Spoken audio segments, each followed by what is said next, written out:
বাচ্চারা, আজ আমি তোমাদের জন্য এক জাদুর ফল এনেছি। মা, এটা দেখতে অনেক সুন্দর লাগছে। চলো সবাই মিলে খাই, আমি তো আর দেরি করতে পারছি না। খাওয়ার আগে বিসমিল্লাহ পড়তে ভুলো না। আরে এত অদ্ভুত স্বাদ কেমন?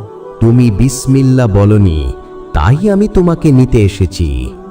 না, আমার ভাইকে নিয়ে যেও না, দয়া করো।